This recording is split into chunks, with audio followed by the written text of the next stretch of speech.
Howdy guys, how's it going? So today we have got another unboxing video because right now it is extremely hot here in my corner of Virginia, and now this is going to be a first. This box right here is from Bushcraft.com.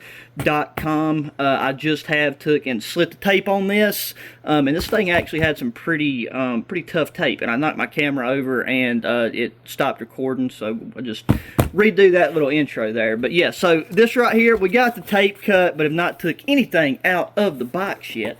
And then first things first, at the very top we are greeted with this cotton canvas material. So one of Better Bushcraft's in-house brands is 1790 Survival.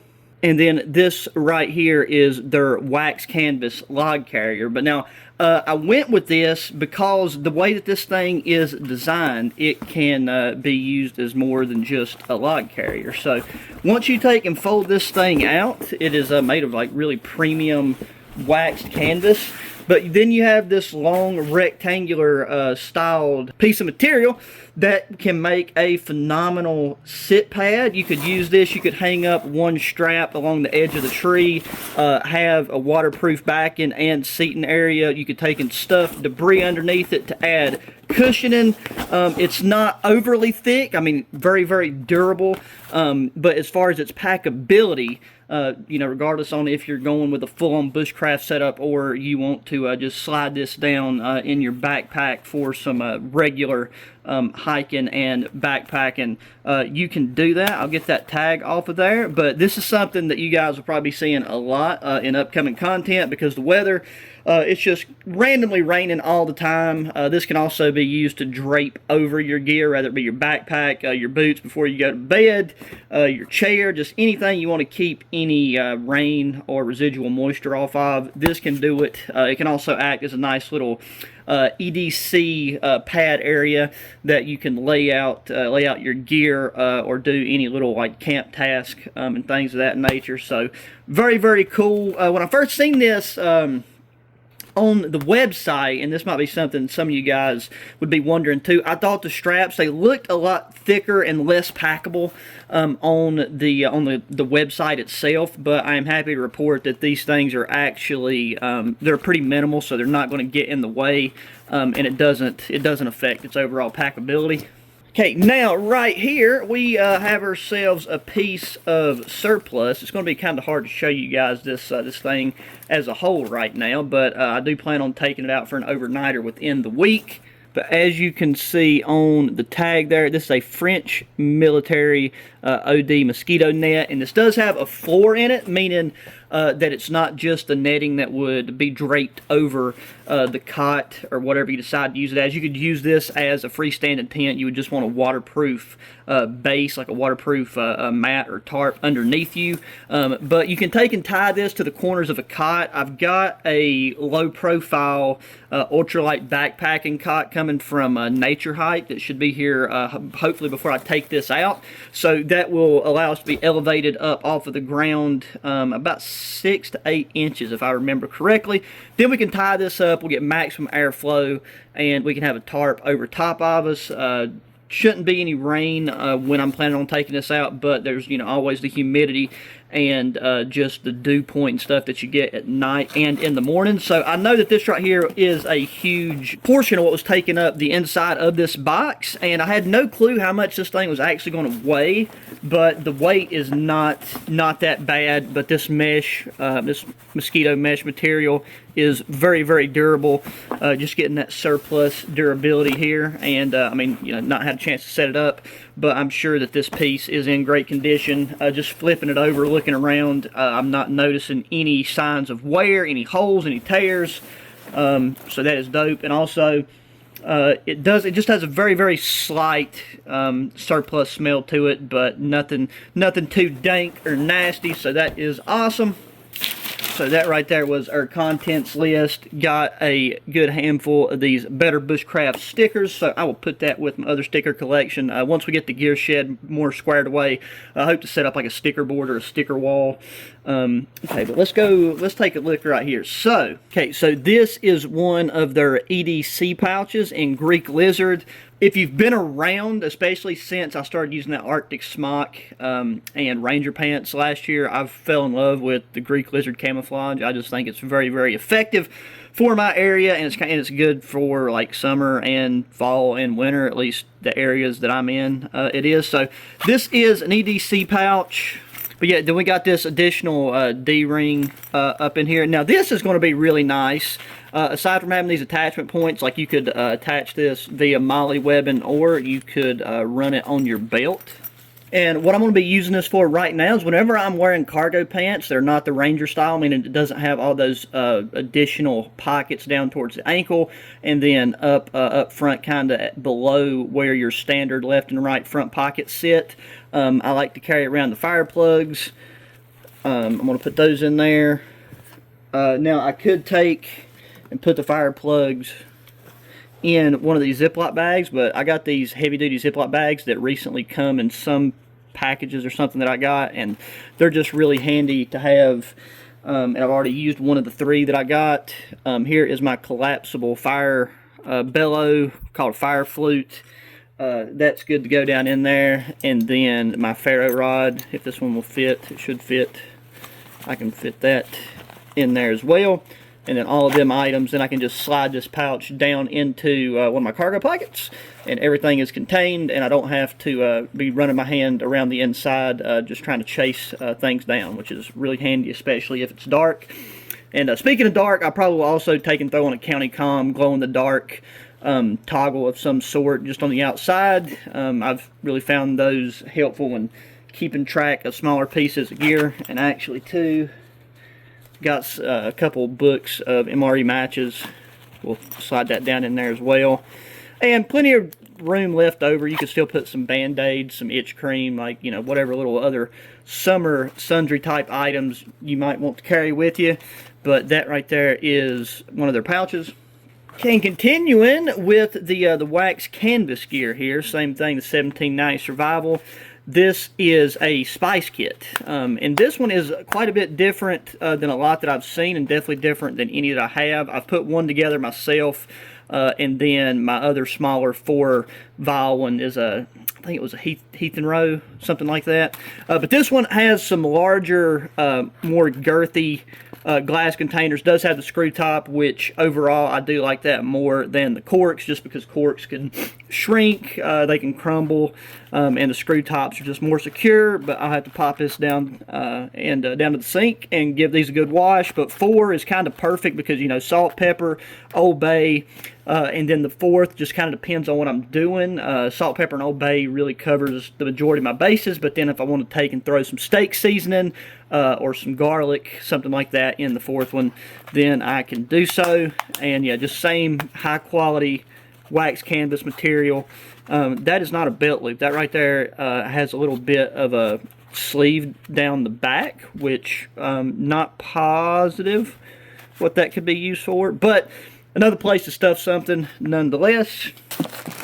Okay, and now, so BetterBushcraft.com is one of the few Helikon-Tex distributors in the United States, and I thought that was pretty cool. So this right here is a Helikon-Tex millbank bag, and let's see, does it have its own carry case?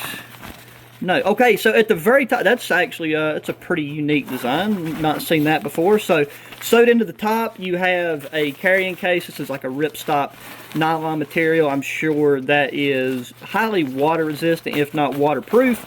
But yeah, a millbank bag is meant to be a pre-filter. I'm sure a lot of you guys are familiar with what a millbank bag is. But if you're not, this is like a thick canvas material. You would take and soak this in the lake, creek, stream, whatever, to get the cotton material saturated.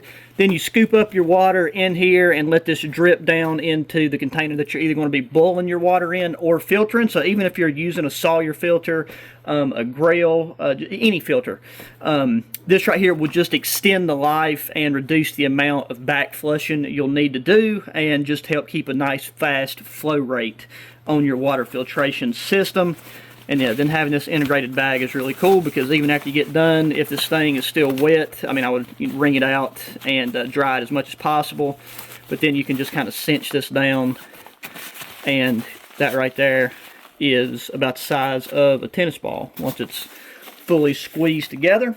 And then another Helikon-Tex product. This is the Super Tarp Small. As y'all have seen, I have got the Super Tarp in Pincott Wildwood. It is 3 by 3 meters. I've used it quite a bit. Really like it. Hadn't had any issues. It's a larger tarp. Well, I mean, 3 by 3 is pretty standard, but in comparison to this one, it's larger. And through heavy rain, winds, not even using always the best tie-out methods and setups, I've not had any issues with it. No rips, no tears, no straining at the major stress points along the tie-out points. And that Pincott Wildwood is a beautiful, amazing color for my area. But here we have just the good old-fashioned woodland camouflage, and I mean, I know that's kind of everybody's favorite, at least in the back of your mind. And yeah, dimensions I will take and put up on the screen because I don't remember off the top of my head. But this is more of a like the British Basha dimensions. If I remember, whenever I was looking at it, it's very similar to that. So more than enough room for one person. You could even wrap this around you and use it as a poncho. I mean, there's no hood or nothing, but with the size of it, plenty of surface area to cover yourself and your gear, and even have some room to move around and work. And then just with this lightweight ripstop material, really small form factor, and you combine this with something like a poncho to have, so you can take and move around and work around your area, and then have this to retreat back to. It's a really compact and lightweight system. Okay, and then finally, let's get these stickers out here so I don't lose them. Finally, we have got a new EDC style light. So this is the Olight Warrior Mini 3. As I've been showing, my main EDC light that I've been carrying for a few months now has been the Cyan Sky P20R. Do absolutely love this flashlight, but it's time to mix it up a bit. I've never had a chance to mess with any Olight products. It's just something I've not really come across them in the wild to have a chance to pick one up. But thanks to betterbushcraft.com, we have got one right here in front of us. And, you know, I've never heard anything bad about Olights, and this one was the one that was in a similar style, or mainly just size, to the Cyan Sky P20R that I got. Actually just a little bit sleeker. Okay, then here we got our magnetic charging cable. We have this metal, if that'll focus, we have this metal L bracket that has some 3M tape on the bottom, so you could even take and have this thing mounted, I mean, underneath your desk, along your desk, just, I mean, anywhere you could stick an L bracket, really. And then the one thing that the P20R doesn't have that I've had on EDC lights before that I miss is this double-sided clip, so that you can actually clip this onto your hat and use it as a headlamp, as well as, you know, clipping it down into your pocket or into pouches. In case you want to freeze on any of the technical specs, like right here, there is our runtime from Moonlight mode all the way up to turbo. Like this thing is for sure one of those powerful pocket lights that you could use to halfway blind somebody. But I will say most all the time with my EDC lights, I do find myself running on Moonlight and low. But it's just really nice to know that you have such a high lumen capability whenever you need to kick these things into a high or turbo mode. And yeah, that is just taking and showing all of the functions. I need to open this bad boy up real quick and take out the piece of material that blocks the battery. That way it doesn't turn on whenever it is inside of its packaging.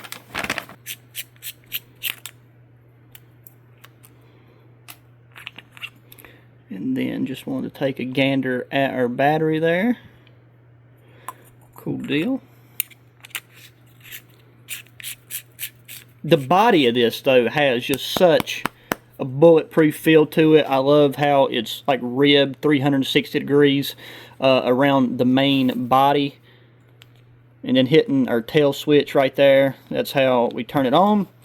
and then this switch up near the tip, the head of the flashlight, is how you can change your brightness. Okay, well, and we hit that once, and it looks like that turns it on a lower light setting than what we got down at the tail end. Okay, yeah, so you just have to look at the instructions and kind of see the different functions. This also does need to be charged, so it's like double press it, turns it on brighter, triple press, got strobe mode. It's just going to be something that we will play around with. I am going to go get this plugged in right away so I can top off the battery and get it out with me. I'll take and play around with it some tonight. And then I don't even know if I mentioned it, but then this color of this flashlight is just really cool as well. I feel like this burnt bronze type color is just one you don't see too often. Flashlights now are normally just always black, which nothing wrong with that, but I don't know, it's just nice to mix it up, and it does help it stand out from you know, some of your other gear. And there we have it, guys. That is this unboxing video from betterbushcraft.com. Really, you know, big thanks to them sending this out. I will have a link down to their website so y'all can go peruse over. They got tons and tons of other gear. But this is just all stuff that I knew I could get out and utilize in upcoming content that I'll also be coming into play and carrying out once fall and winter rolls back around, which cannot get here soon enough. This heat and humidity is no fun for your boy here. So hope you guys don't mind the unboxing videos. They're enjoyable to do. You know, Christmas every month in some way, shape, or form. But like I said, bushcraft and camping adventures and outings, they are not going anywhere. Just a few other videos and extra content sprinkled in between. So, as always, guys, thanks for watching. Please make sure to thumbs up button, subscribe if you have not already, share the channel and the videos with your friends, family, anybody, just good anybody that enjoys good old outdoor activities and gear. Hit me up in the comment section, thoughts, opinions, questions, all of the above. And yeah, guys, until the next one, adios.